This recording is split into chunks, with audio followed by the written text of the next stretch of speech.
Hi there, my name is Kendrick, and today I am interviewing Cherie. So Cherie, welcome. Hi, Kendrick. Thanks for having me on. It's really Yeah, great to be here. yeah, for sure. Yeah, it's good to have you again. So you're a special case. You got retype, and not only did you get retype, you got a completely different type, like the opposite. Like they type you upside down essentially the first time, and everything's upside down. Can you let us know what your new type is? Yeah. My new type is audio, MF, NEFI, CPBS, consume, play, blast, sleep, last. Okay, so and you're now an ENFP. That's what it said. Yeah, in the Okay, email. okay.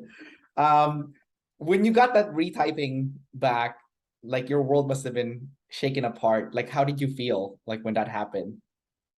I mean, it's pretty crazy. Yeah, I felt all the emotions, like shock, surprise, a little bit of embarrassment. I've been an ISTJ for so long, and then to find out that the wool's been pulled back from my eyes, like this is who I am now. Kind of crazy. Yeah. So Once you've kind of like settled down and you're like, okay, I'm this type now. Like, how did you feel afterwards? After the initial shock. yeah, I mean, after the initial shock, I was kind of confused because I feel like my old type, made a lot of sense and it was working for me in a lot of ways. And I felt like I was really making progress, growing that way. Um, but I guess it just means that there's like more for me to work on now. That was what I thought. And then, there's just like more processing to do, which I thought I was processing all the time. And now it turns out that, I am not processing enough. So, Yeah, that's so yeah. funny. Um, I remember when we did that IJ panel interview, I was suspicious. I'm like, why are you listening so good when you're consumed last?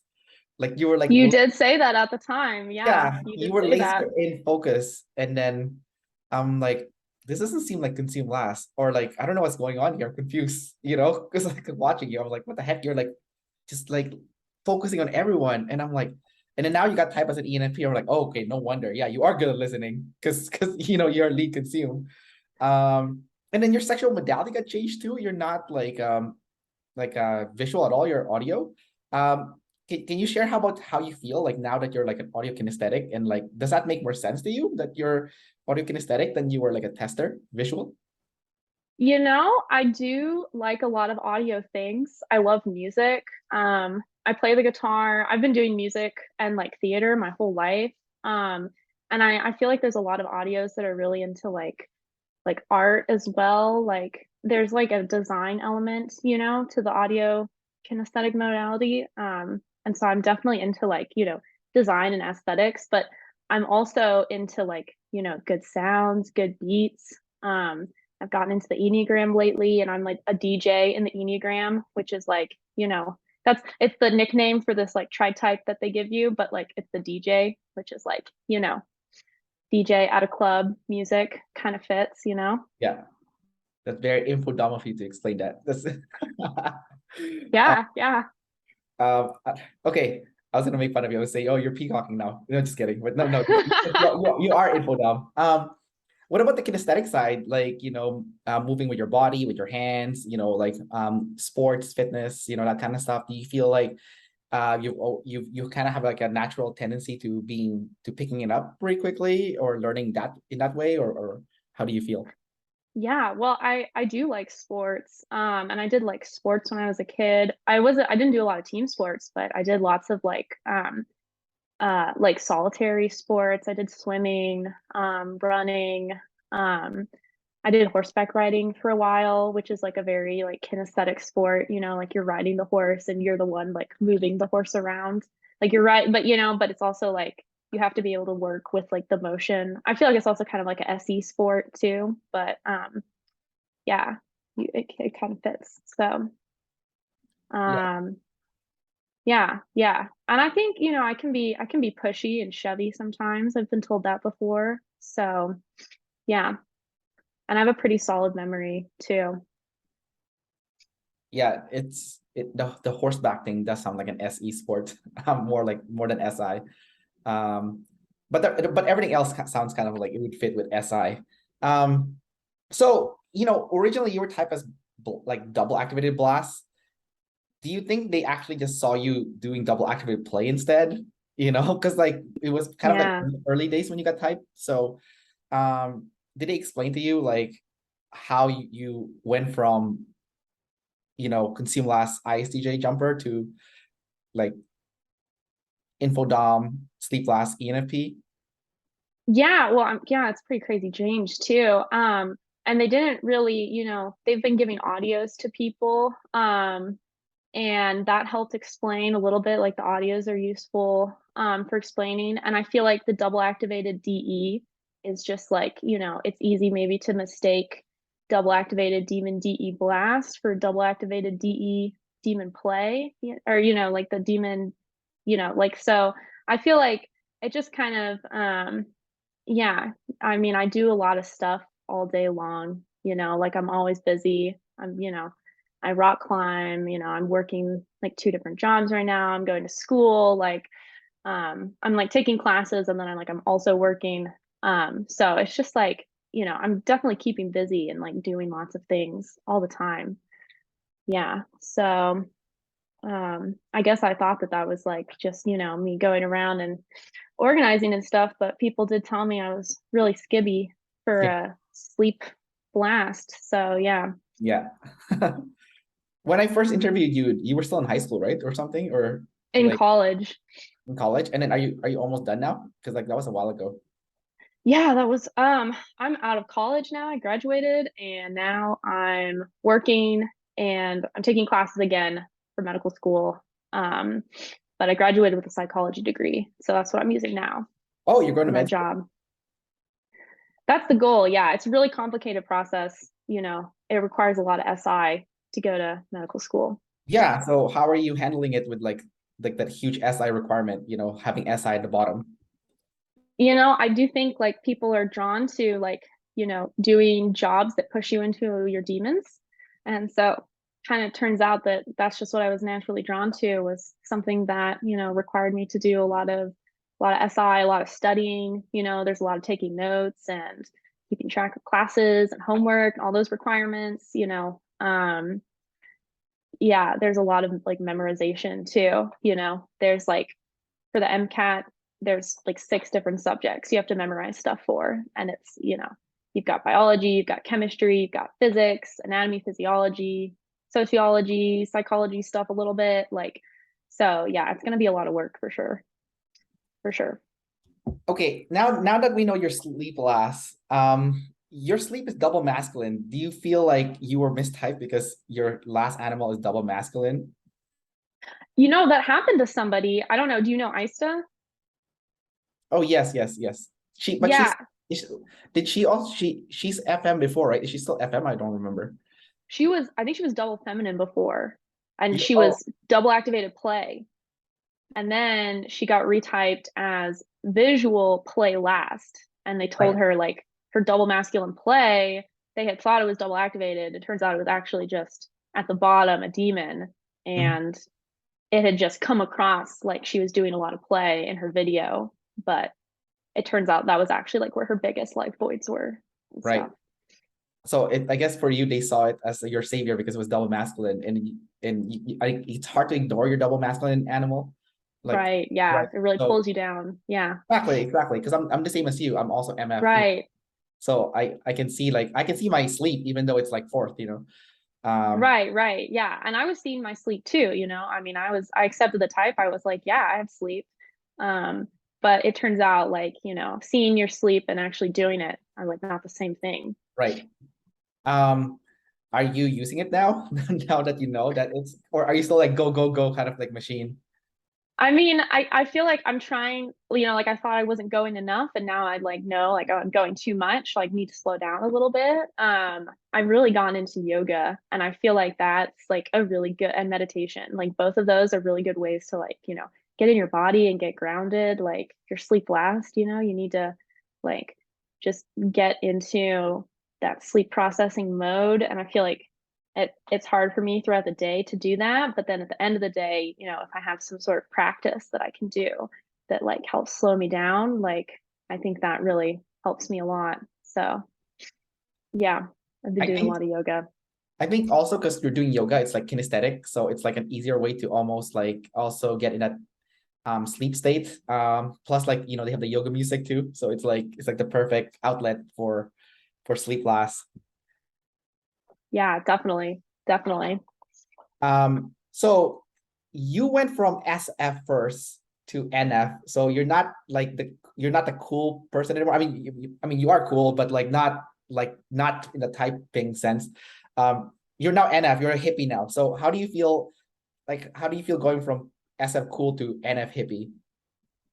Um, I've always really valued SF a lot, and I've always put in like a lot of work into my SF and my aesthetics and my looks, hair, makeup. And I always felt like I wasn't, the popular or cool kid in high school. Like it was really hard for me to make friends and feel like I fit in. And it was like really hard to like follow trends and stuff too. Like people would be talking about some singer and I'd be like, I don't know who that is. Like Michael Jordan, like that's not even a singer, that's a basketball player. Like I don't know who these people are that Yeah. everyone else is talking about.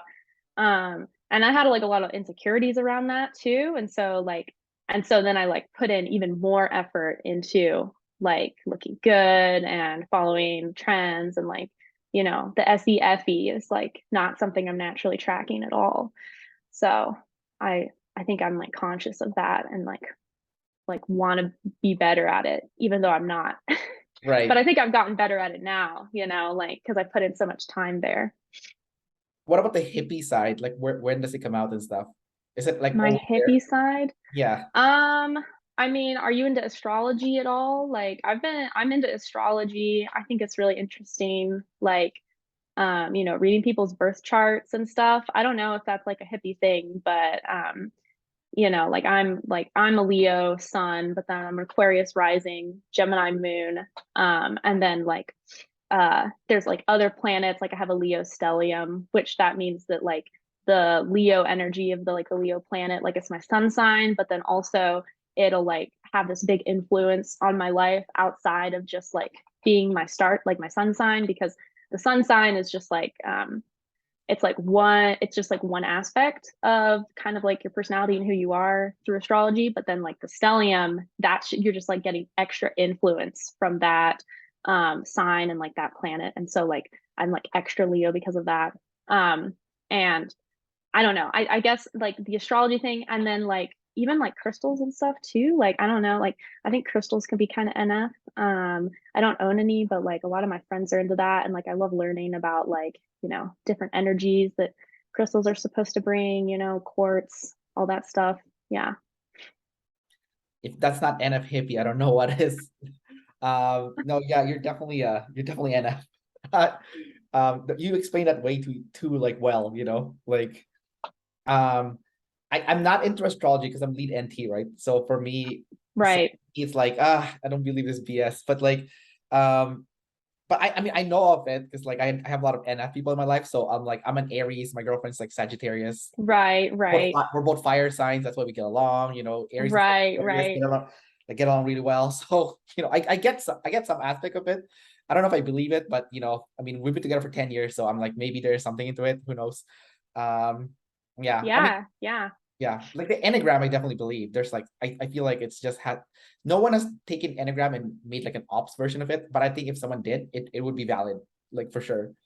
Oh, well, speaking of Enneagram, have you heard of Enneagrammer? Have you looked into that at all? Or you I know what I'm think talking I a think little someone bit? someone told me about it. I just a little bit. Not you can tell me more if you want. Yeah, well, it's this group of guys and they're like trying to be objective with the Enneagram the way that like Dave and Shan are being objective with ops. And they've actually done some collaborations with Dave. They brought Dave on the show and they like Enneagram typed him and Shan, and then Dave typed them and gave them their ops types. Yeah, They've been studying the Enneagram for a really long time, and they're probably like the best the experts on the Enneagram right now, really the best sources to what's go that? to. What's Dave Um, Chance the Enneagram? well, Dave, I think is a 6 wing 7. self-pres social, and then Shan is also self-pres social, and she's 7 wing 6. And then she's 713, and Dave's a Bermuda, which is 693. Oh, So you get your core type and wing, and then you get a tri-type too, and then your instinct snacking is I would have kind of guessed all the I would have guessed parts. Dave was an 8.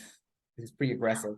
And then Oh, well, 6 is so 6 and 8 are both reactive types, which is where some of that like masculine FI aggression kind of comes out. And so yeah. like it's easy to mistake. A lot of people think that the 6 reactivity is the same as 8 reactivity, but 8s are actually a lot more like unbothered and like unaffected by like Dave goes on those big long rants. Like an 8 wouldn't do that as much because they're a rejection type. So they're kind of like they're rejecting the attachment sphere, whereas Dave with an attachment type, like he's gonna like really get drawn into like the tribe drama and then like make fun of it and stuff, you know, and 8 Right. would just see the drama and then just be like, whatever.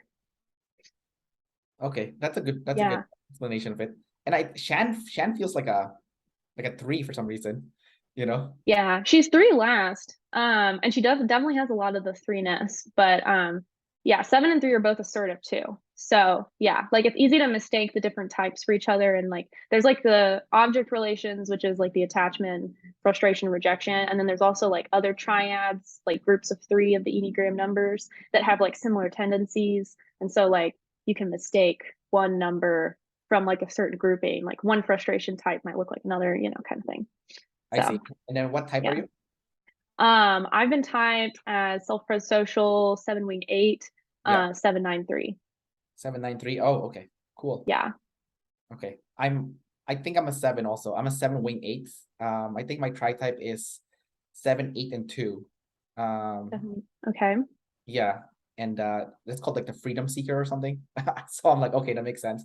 I think the Enneagram is super useful. Like when I read that it was like my world is half glass half full and I don't look at the darkness. That was a game changer for me. And then I went and just like live in darkness and I felt like, oh wow. I felt like I can empathize with people better. Like because like we have FI, right? So we, Yeah, we yeah. we don't empathize unless we feel we've already experienced it ourselves. So the more bad things you experience, the more you can empathize, with others. So Right, right. yeah.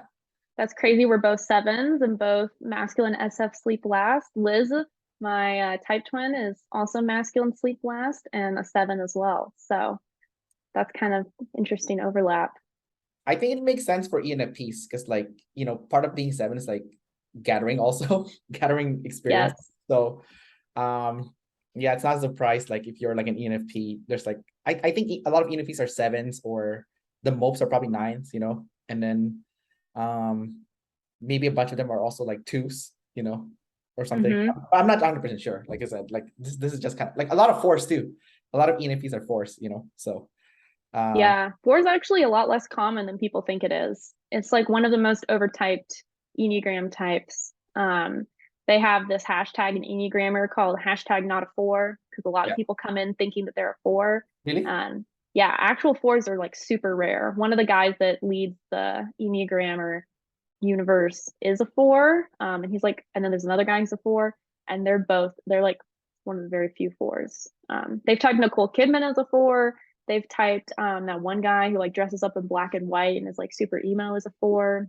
Um, the pirate guy, Robert, nope.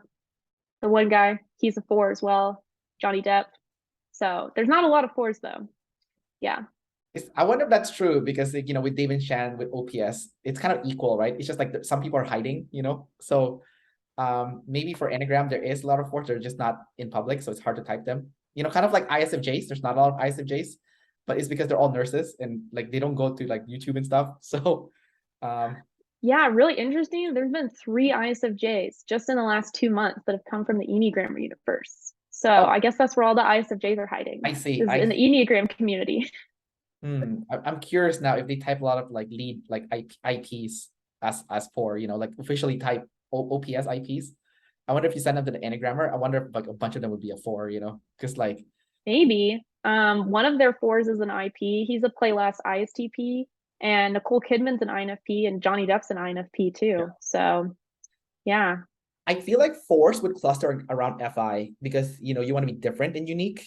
Where else, like Mm-hmm. if you were TI, you would be like a 3 because like you want to be the best and you want to win and you want to be significant in that like winning sense, in a competitive sense. But like if you have FI, it's like no, I want to be different. So Oh, yeah, yeah, yeah. I think they unpack three a little bit differently. They look at three as like where it is as part and like the different like triads, like it's a heart type, so it's about like showing your image. So for them, like people that they type threes, it's not because they're like going and doing a bunch of stuff and trying to succeed. It's more like they're a three because like their image and their heart is what they're like showing, and it's like a heart, like an image of like relatability and attachment, because three's an right, attachment type. And so like there's a lot of threes that like they want to be seen as competent, but being competent doesn't necessarily mean like they're doing a lot. right, So there's okay. a lot of TIs that are sixes, I think, and fives The one and thing nines. I'm not sure though is like when because I was huge into Enneagram. Like I read so many books on this. Like one of the things I read about with like the threes is they suppress that heart on purpose. They Yeah, oh they're heart blind technically.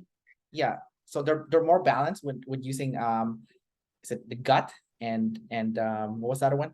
And the logic, Head. the head exactly. Which makes sense because it's like the three brains, right? Like the instinct, the emotion, the mammalian brain, and then the logical brain. So that's why I think like Enneagram's super valid because it is part of your tree brain. It's like the tree brain thing is real. So um Yeah, I've heard people describe it as like your ops type is like your Enneagram type is like your motivation, like what you want to get in life, and then your ops type is like how you go and get that, like the way you go and get it. Like if you go and get it through TE or TI or FI or NE or whatever. right, that makes sense.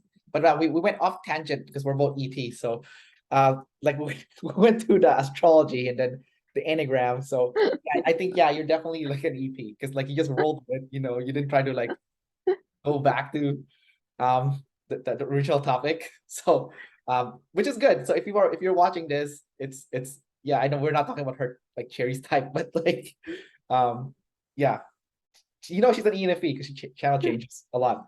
Um, anyways, let's talk about so you're not double activated blast anymore. It's like third, so it's like there and stuff.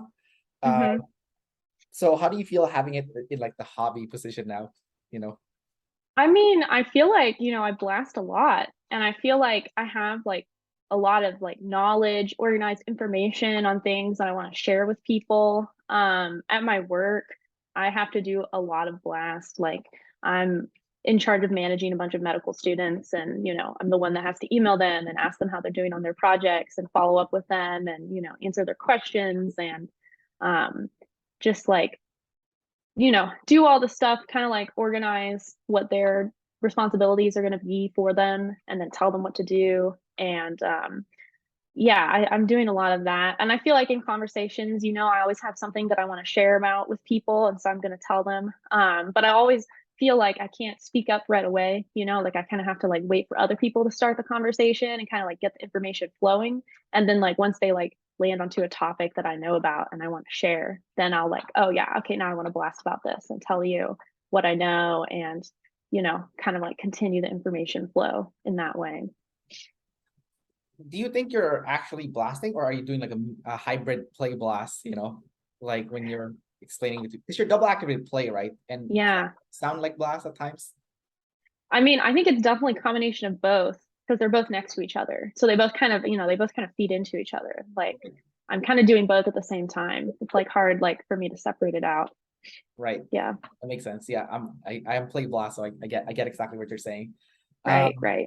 but there is definitely a big difference when you have play above blast versus blast above play. Because I feel like the people who are like blast above play, when they talk, they're more clear, they're more Mm-hmm.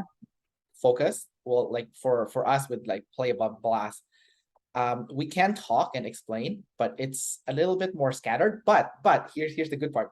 I think it's more engaging because I think when you just blast, it's boring as hell. But like when you have a lot of play, then it's more engaging and like fun. So I think Mm-hmm. where we lose on the focus, we add on the fun, I think. which is good for like Hmm. maintaining attention.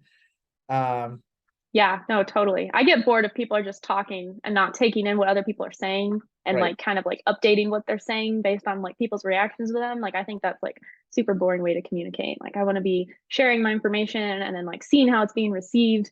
And then, if people are getting bored, like ask them questions, get right. them involved and engaged. Yeah.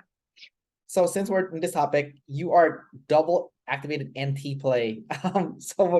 Um, which is kind of weird because before you were lead SF, but now you're double activated NT. It's double feminine though, but like Yeah. how do you personally feel about like being an like you're very NT essentially, as an ENFP. How do you feel about that? Yeah, I think I'm really interested in like abstract things and thoughts and like tinkering things in my mind, but I also want to like talk about things with other people. And I feel like I'm really drawn to people with NT because I want to like talk about those topics with them. I want to like explore more like abstract things. I'm like even just like society and politics and um, you know, social roles and archetypes and stuff, and then like how those are going to work together and like how we can solve problems for society. Like I feel like it just all kind of goes together for me. And also like I end up solving a lot of problems like wherever I go, like at my work. When I kind of came into the position, there was like a lot of projects that were going on, but there wasn't really any like understanding of like how like the point of the projects and like where we were trying to go and like what we were trying to accomplish. And I feel like I came in and was like kind of seeing the whole process of like what we were, all the projects, kind of like the point of all of them and like where we should go with them. And kind of started like taking over that way and like asking other people questions like, why are we doing this? Why are we doing this instead? Like, could we incorporate this project instead? Like, could we change that? Could we make this better? Like, you know, so I think also because you're double activated play, like play is like an energy animal. It's like also with the tribe. So I feel like before you were types an energy dom, but it could have been just you being like using play a lot. You know, because like you can be info dom but with play last, and then you're more serious. But like if you have high play, I feel like you're more goofy in a sense, even though you're mhm. still info dom. So can you share how you feel now that you've officially been typed as an info dom as opposed to like an energy dom, and like what has anything changed since the retyping in terms of like, do you feel like, oh, I feel more obligated to be info dom now, or like I've always been info dom and I was just goofy because I have high play? Yeah, I mean, I think there's a lot of info DOMs that can be really goofy. And I feel like the info energy DOM thing is like it's definitely important and like I do like notice a difference with that. But then it's hard too because then there's like some people that used to be info DOM that got retyped as energy DOM, and it's like, oh, well, they always seemed super info DOM and now they're an energy DOM. So like that's kind of a hard thing to like suss out like the difference. Like maybe they were making a lot of jokes back then and we just assumed it was info DOM, or like maybe they weren't really making that many jokes and it's like, oh, well, I guess some energy DOMs just like don't make that many jokes and some info DOMs make more. But I mean, I take things pretty seriously and I don't like it when people, mess up the facts about things. So yeah, that's pretty important to me. Right. Are you the same type as like, is it Megan Kelly or something? Is that her? Is that the same I type as? forget what her type is. She's an ENFP sleep loss. I don't remember if she was double feminine or masculine feminine, but she's a journalist, so you need to get your facts straight, right? Otherwise, you're gonna get in Yeah. trouble. And then if you have feminine sensory, I don't know how you're gonna maintain the facts being accurate, even if you're info dom, like especially if you're an ENFP with like feminine SI at the very bottom, right? So Yeah. yeah. Yeah. I think she's audio. I think. Isn't she? I think she's NETE though. Oh no, no, she was NEFI. Oh, really? Okay. Yeah, she wasn't like my people. Like Okay. yeah, She's NF, but she's a journalist. yeah, Yeah. yeah. I'm seeing a lot of ENFP journalists actually. It's crazy. It's like I what almost went into journalism. yeah? Yeah, actually, I was a journalism major for my freshman year in college What before made I you switched to psychology. what made you decide to switch? Um, you know, I liked the journalism part of it. I really loved the one class that I had where we had to go and interview students on campus, and we had to ask them like stories about themselves, and like we had to decide the topic that we wanted to talk about and like report on, and Yeah. then we would go and ask people. And I loved like talking to people and hearing their stories. Like it's very interesting. And you learned a lot about like uh kind of just like how the whole like campus is going on, like behind the scenes, when you're like talking to people and interviewing them themselves. Um, but I ended up switching to psychology because I wanted to like dive into understanding human behavior more. And journalism, the major at my school wasn't like super popular or super like well staffed. Like there weren't a lot of journalism professors. There was mostly English professors, and it was kind of like a side thing you could add on. So it wasn't like I knew I wasn't going to get the journalism experience that I would have gotten if I had gone to like a big school, and where they had like a big journalism department and a newspaper and all this stuff.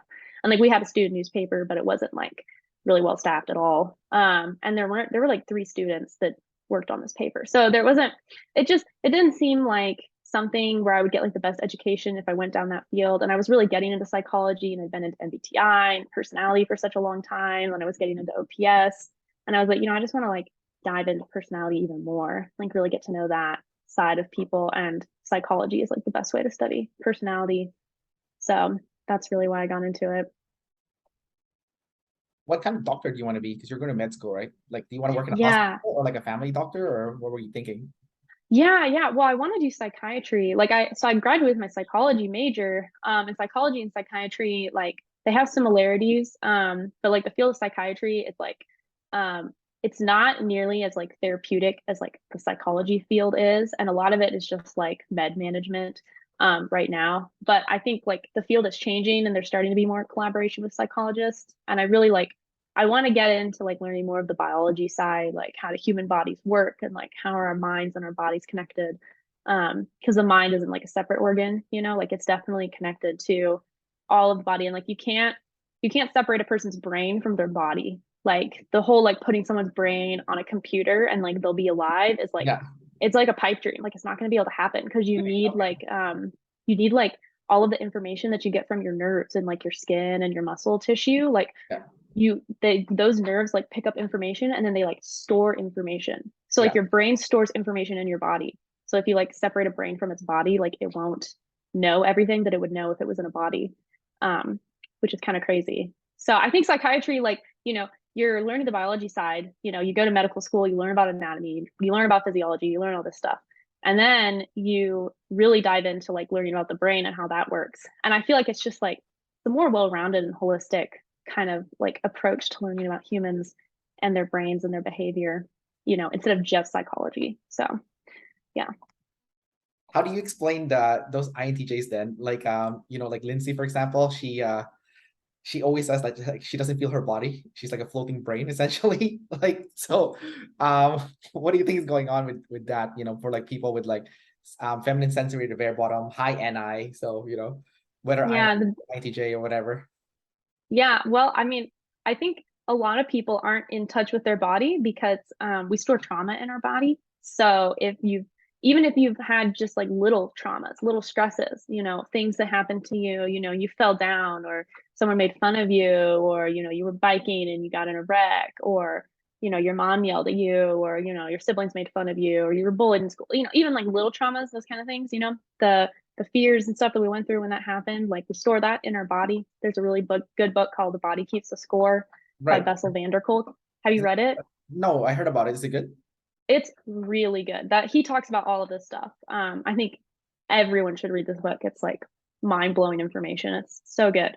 Um, Okay. and Okay. yeah, he talks about how like we'll store trauma in our body, and a lot of people will kind of like detach from their body Yeah. if they don't want to like process all of that. And then other times too, like maybe like people like Lindsay that are demon sensory, feminine sensory to bottom, maybe getting in touch with the body is just like something that they're doing but not aware of. It's more of an unconscious process. I think demon intuitives can get in touch with their intuition unconsciously too, sometimes. So that could be part of it too. Um, but yeah, some of it's probably just lack of awareness, like not even aware of how much your body is impacting your thoughts. Yeah, I think maybe it's kind of like, like with lead sensory people, like they'll go to sleep and then they have a dream, and the dream's like super intuitive. And then that's kind of like how they get in touch with their intuition, because in their waking life, they don't believe it, right? When it's like flashing onto them. But like in their Right. then it's kind of like, oh, it seems more real. Um, in terms of like what you said about the body holding trauma, because I work in the fitness industry, Yeah. I do something called trigger point with people. I don't know if you've heard of trigger point, but like No, I haven't. yeah, so you use trigger point to loosen up tight muscles so that the correct muscle can activate. So for example, if you're trying to do like a squat, and then Hmm. a lot of people, they don't feel their butt when they do a squat, they only feel their quads.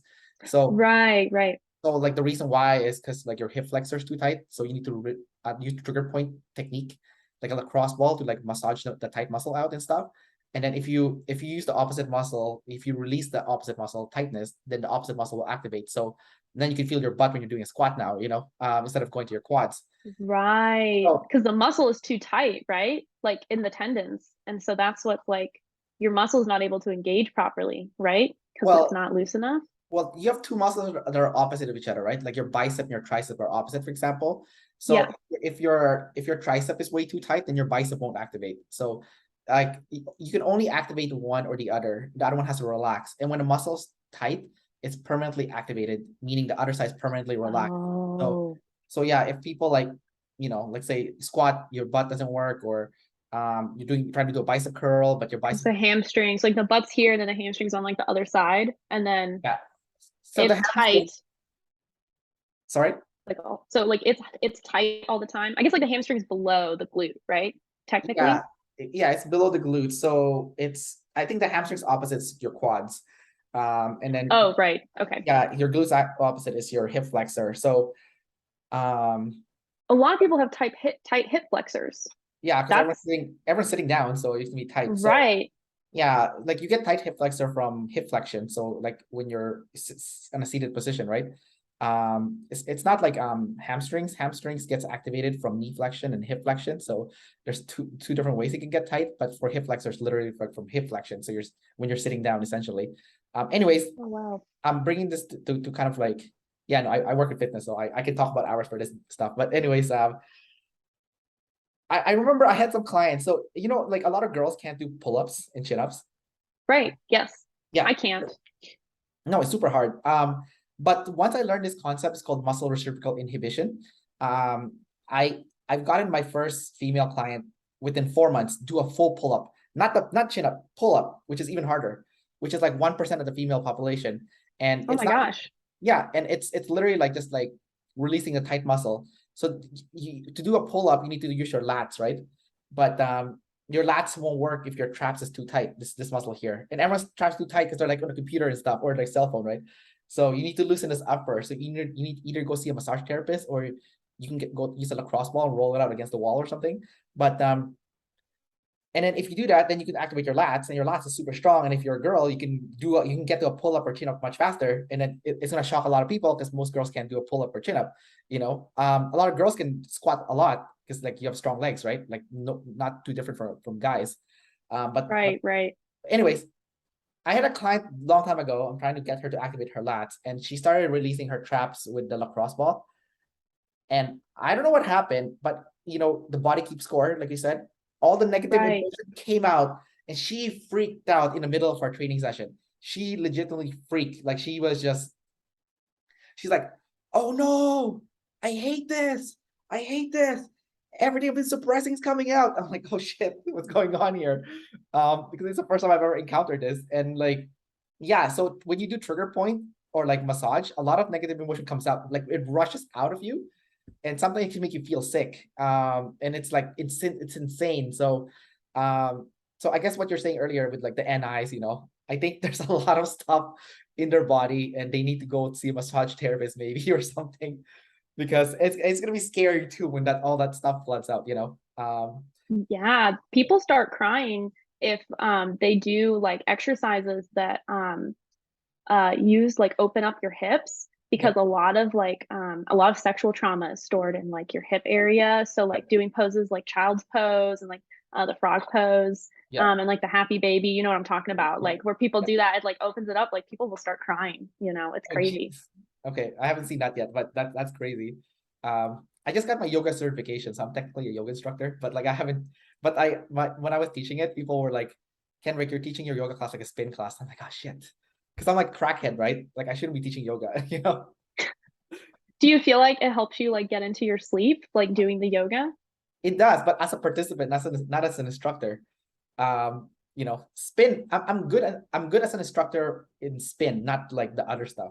Like, because spin is audiokinesthetic, so it's all about like using your FI and your SI to organize the music, and like when I teach my spin, I focus 100% on music. It's for me, it's like I'll play like an angry, aggressive music, and I'll switch to like a really sad one, and I want Oh to put yeah. people on an emotional roller coaster, and the whole idea for them is like I want you to feel mad, angry, pumped, depressed. Like I want you to go through the whole gambit, and then by the time you finish the session, you're like, what the hell did I just happen? So that's kind of like the way I do it. Yeah. So Yeah. anyway, so yeah, so I totally believe what you said, like the body keeps score, because like Yeah. like being in the fitness industry has showed me it's so true. Um, but I'm curious if it's like more lead intuitive though, where this occurs, and I feel like maybe there is like um, what's the word I'm looking for here? What's the word that they use in OPS when like a bunch of people look the same, like the same type and look the same? Uh, Type twins? no, clustering. Sorry. Oh yeah, clustering. Yeah, Yeah, so there might be a clustering with lead into intuitive feminine sensory with like emotions stuck in their muscles. that makes sense. Yeah, I could kind of see that. Yeah. Um, maybe just like, because they're the ones that are the most naturally out of touch with their body and the most up in their abstract head, like Yeah, they're gonna be the ones that are gonna, store those right. Because traumas the most. because you said that you like sports and you like doing fitness stuff, right? So you're moving a lot already. So that probably means like it's getting flushed out on a more regular basis. Yeah, I stay really active. Yeah, yeah. Do you feel like let's say you're having a bad day or whatever, and then you go exercise? Do you feel like it helps you um flush out those negative emotion? Like, and by the time you finish, you're kind of like, oh, I feel a lot better, like even though you're triggered earlier or something. Oh yeah, yeah. And I've been rock climbing pretty regularly for the last 4 months. I have this climbing friend that I climb with. I just like met her the first day I went climbing. And we've been climbing like 2 times a week, like for the last like since November. And like this is one of the sports I've been like the most consistent with for like this long. And yeah, there's some days that I like won't want to go climbing because I feel tired or icky or whatever. I just like had a long day and like I just want to go to bed, but it's like, okay, I have a climbing schedule. It's like I'll go climbing, it'll be fine. So I go and I show up and like I get started and then like there'll be a route that's kind of hard, like one that maybe I've done before and I haven't finished, but I like really try to like power through, push through it. And then I'll like come back down like off the wall and like we do rope climbing. So like then come down I see. and I'll be like, oh wow, like I feel like pumped. It's like a runner's high, but it's like a climber's high, Like I have this like emotions coming through, and I feel like, and there have been times that I have actually like teared up while I'm climbing because I get so frustrated, and I'm just like, oh, this is so hard. But if I push through it, I feel like it like helps me like go through those emotions, like get through it, and then like when I come down, I'm like, oh wow, like I just did that, and I feel better. It's almost like I've sleep processed just by climbing up the wall. That's awesome. Do you feel like when you're climbing, is it more physical um or is it more mental? Oh, I think it's both. Rock climbing is definitely one of those like you have to do both sports because there's routes where it doesn't matter how strong you are, like just the way the holds are angled, like Yeah. you have to plan how you're gonna like reach for different holds and how you're gonna angle your body. Like, are you gonna angle your body to the left? You're gonna angle your body to the right? Like, which way are you gonna be like positioning yourself? Because then when you're holding onto the hold, like gravity's pulling you down a certain way. So if it's like angled to the left, but your body's angled to the right and you hold on to it, then like gravity is going to be like throwing you the opposite direction. And so you'll fall, even if you're strong enough to like hold yourself on there. So I'll plan out my routes a lot of times from the ground. Like I'll kind of look and I'll kind of visualize like, oh, which way am I going to go up this route? And then I'll get on the wall, and then that's when like the physical part of it comes into it. Like I might know a certain move that I need to do, but then it's like about pushing my body to go and like accomplish the move, you know? I've done some bouldering before, and Yeah. I've always thought it was very NT because you have to like solve like a puzzle, like how to like with your body essentially. So Yes. I guess that's why you enjoy it, because you're double activated NT. You're like, how do I solve this like little climbing puzzle? And I guess you're sleep processing while you're up when you're doing it. Um, okay, that's super cool. Do you have like lots of calluses then in your hand, from climbing? Yeah, yeah. I have quite a few calluses on like my palms and even on like my fingers. And the other day when I was climbing, it was a brand new route that they had just put up, and the holds were still like they were super grippy, which was good, but they also like rubbed off the skin on one of my Yeah, hands. And I was like, oh great, like it's not a callus now. It's just like gonna start bleeding, like but raw. just like a little bit. But yeah, it was like yeah, it was kind of gnarly.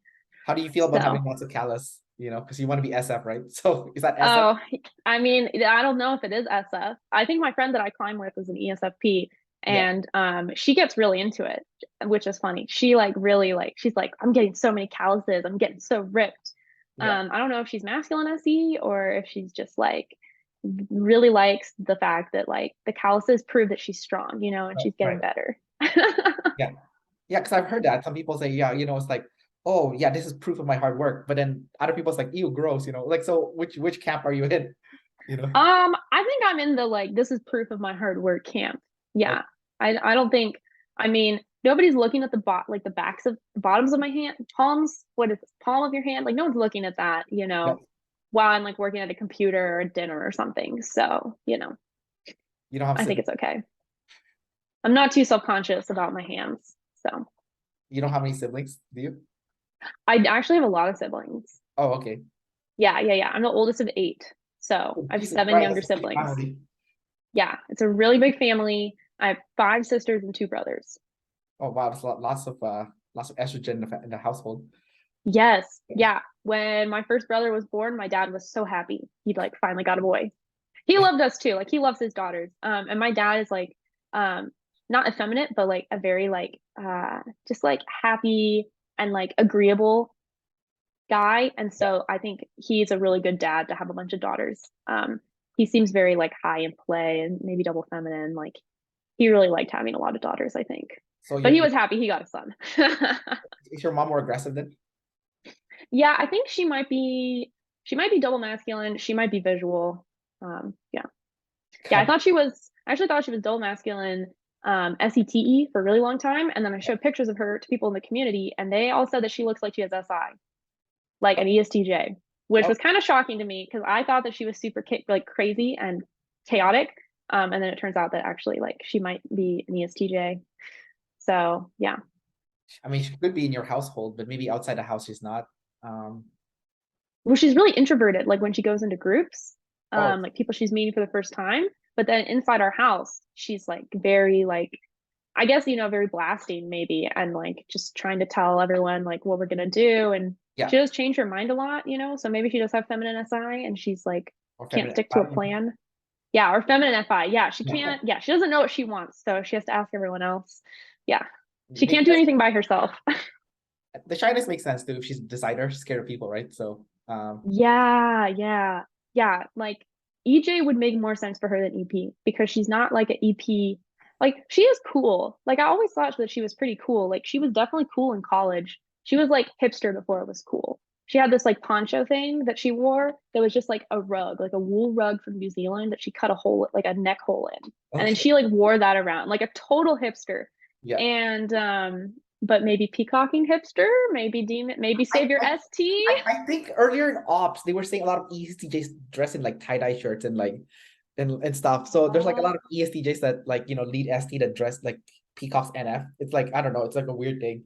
Yeah, I mean, she went to cosmetology school, and like at one point, like half her hair was black and half her hair was white. Yeah, Like, so maybe that was some peacocking. could be like a phase. I mean, I think if your parent was born in that phase in that year where there was like everyone's hippies, like the 1970s or something. Everyone Hmm. was a hippie back then. So Yeah, my parents were born in the 70s. So, Okay, so yeah, they were like they were born the hippie decade. So yep. uh and then do you find that all you and your siblings are all different personality types then? Because like I think some people say that everyone in their family is like different, like personality type, but Hmm. families still who have like very similar personality types. So like for you, you have like eight of you guys, right? Like are you guys all Yeah. very different or like there's some similarities? I feel like we're all super different. And then when people meet us, they're like, "Oh, you're all the same." And they'll mistake me for my younger sisters, and I'll be like, "I don't look anything like them." And people will say, "Oh, you're identical." So, I guess like when you're around somebody all the time, you become really aware of your differences from them, and like little differences seem huge. Yeah. Um, I do think a lot of people in my family have FI, and I think one of my sisters might be like really like either she might be really close to my type or she might just look a lot like me because like she looks like me, but I don't know if she's also like my type. Yeah. And then like I have one sister who's like pretty crazy, and then I have one sister that's like more introverted and like artsy, and then one of my brothers is kind of like the really nerdy bossy one, and then the other one's like the double masculine sporty one. So I don't know, but I find it really hard typing my family because it's like I just am so like I've known them for so long, and like I've known like a more intimate side of them, because I'm part of the family. So it's like I I know their saviors and their demons. So it's like Right. trying to figure out which one is which is really hard. Right. That's true. It's hard when it's a family member. Since you're studying a psych, right? That's gonna be your when you go to med school. Are you mostly focusing on the prescription, like the medicine, or are you focusing on like the human psyche? Um, I psychology is more of the human psyche side, and then psychiatry is more of the like medicine and neurochemistry side. I see. And I'm interested in both. Okay. Um, Ideally, I'll get to study both. But right now, a lot of the work that I'm doing is like forensic science because of the department that I work in is the guy that, well, he was the head of the department and now he's like moved to the forensic science department, but I'm still like working for him. He's all into studying like motives for evil and crime. And so we like do studies on mass shootings, and we do studies on like rape, and we do studies on homicides and Wow. cults and serial killers and like victims of crimes. Like it's very like dark, heavy stuff. Yeah, that's so So interesting though. I find that so interesting. oh yeah, I know so many people that want to get into the field of forensics, and it's like really hard field to get into, and I just like happened to get into this field. I wasn't even trying to get into forensics. This was just like where I ended up, and we're like studying all of this like fascinating stuff. Are you saying you're really good?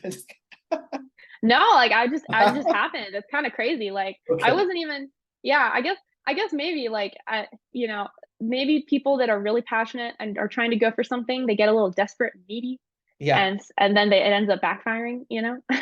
that's like dating, right? Like when you really like someone, you're more needy, when you don't care, then it's and Yeah, yeah, yeah. If you act a little cool and chill and like, oh, I don't know, yeah, you prove to me that you're cool, and yeah, then they're like, oh, I'm obsessed with you. yeah. Okay. Um, I was only asking because like the more I study OPS, I am starting to see like we interesting things about like mental health that I'm quite curious to see if like science can validate it. Um, and if you act, and I was just thinking, if you actively work on your demons, can you prevent yourself from having those mental illness?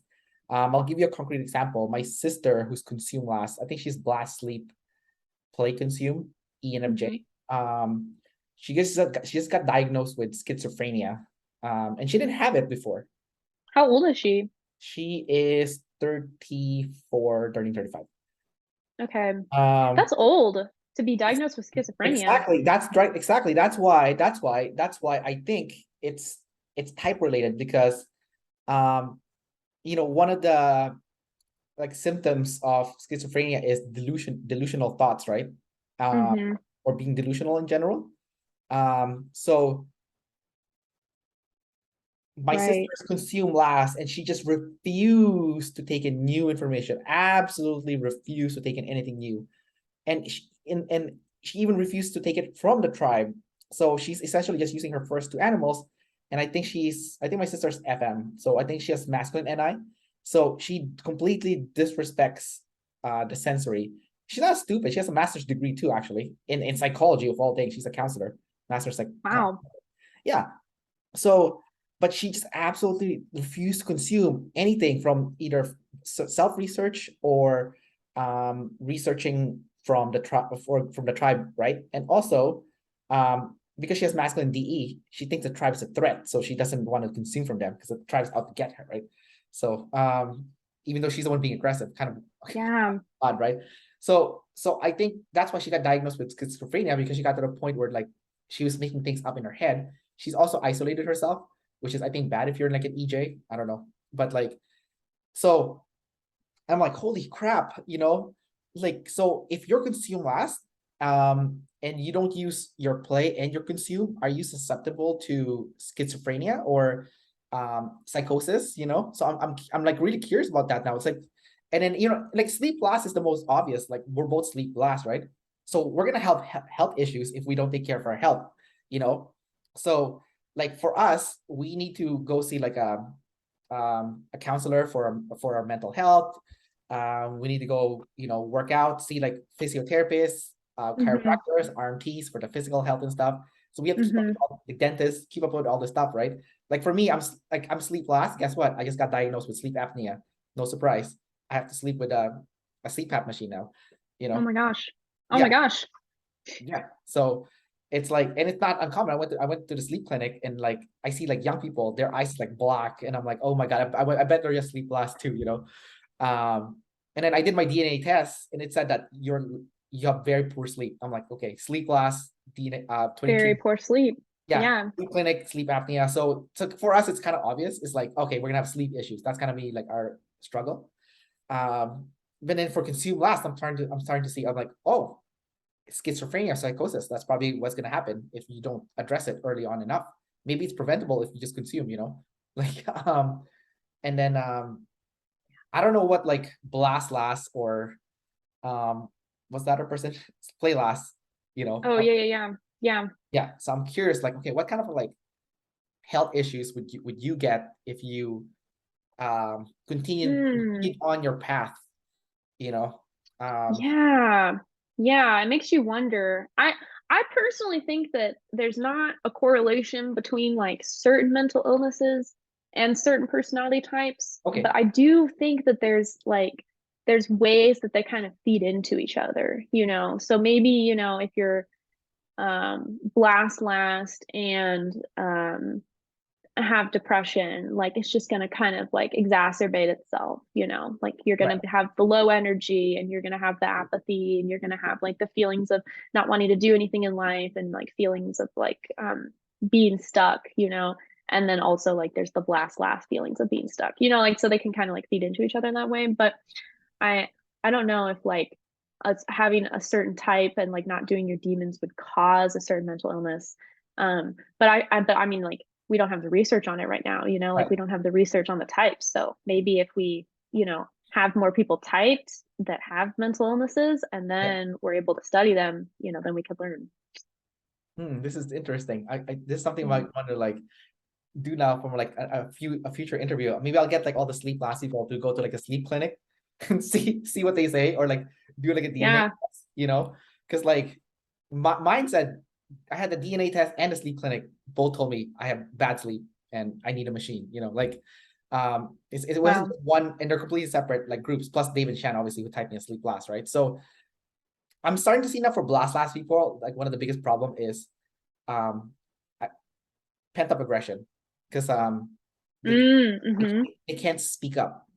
Um, Right. and then like you need to speak, like if let's say you're getting mistreated, or treated unfairly, or someone, friends or family members getting mistreated, you want to say something, but you can't.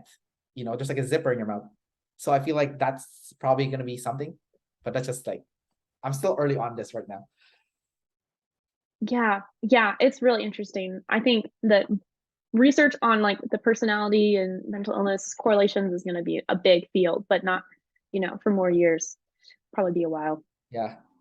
All right, Cherie, we'll wrap up the interview here. So thanks for coming out and doing a re-interview. And you're definitely like a lot smarter than our first interview. Like not saying you're an idiot back then, but maybe you are, I don't know. But like, Thank you, Kendrick. but like, yeah, because I remember talking to you the first time and you were just talking shit, right? And then and now you're telling me all this science stuff. I'm like, holy shit, like you have like a massive upgrade, in your knowledge. Thank you. It was like a 10x leap.